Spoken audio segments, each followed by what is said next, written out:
لەسەر بەندی بەردەوامی هەوڵەکان بەڕاستی پێکەنانی کابینەی داهاتوی حکوومەتی عێراق چاودێرانی سیاسی لە کەرکووک بە پێویستی دەزان پرسی کەرکووک و مادەی 140 داواکاری لە پێشینی لایەنی کورد بێت لەلایەن عێراقیەکانی تر. وڵا ئەولەوێتی کێشەی کورد ئەمڕۆ کە لە عێراقا کێشەی کەرکووک و ناوچە دابڕێنەوەکانە. یعنی بەڕاستی ئەگەر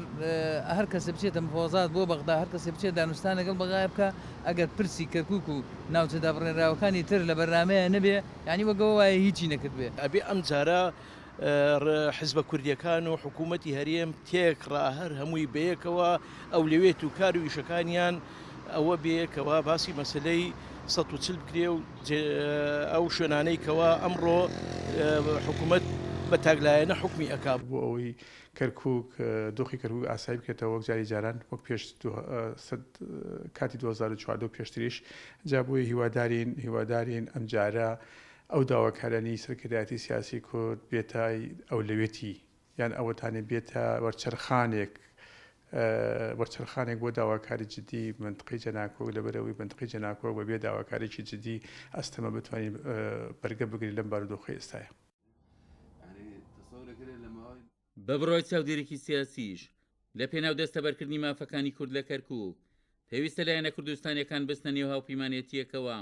کە باوەڕی تەواوی بە کەیسی کەرکووک و مادەی 140 هەبێت. بە تەجروبەی ساڵانی ڕابردوو ئێمە مەرەنگەستە بووینە لە هەموو کابینە وزاریانەیەکەوە پێکێنرا و سەرۆکوەزیران پێشەوە هەڵبژێردرێ بۆ هەندێکیان بە وەرەقان دیکیان بە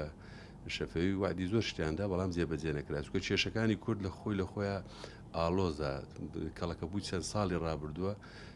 لە مەسلەی بودجێ لە مەسلەی پێشمەرگە لە مەسلەی کەرکووک و ناوچە دابڕێنراوەکان و مادەی 140وانە هەمووی کێشەی قورسن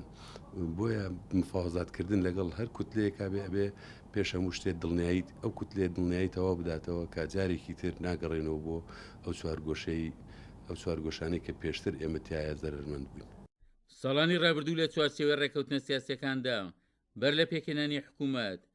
زۆر وعد و بەڵێن بە کوردراون و پاشان جێبەجێ نەکراون بۆیە خواستی شەقامی کەرکووکە بەر لە پێکەنانی کابینەی داهاتوی حکوومەتی عێراق کورد لەسەر بنەمایەکی وەرتر دانوستانەکانی لە بەغدا ئەنجام بدات. عومەر غەریب، کورسات نیوز، کەرکووک.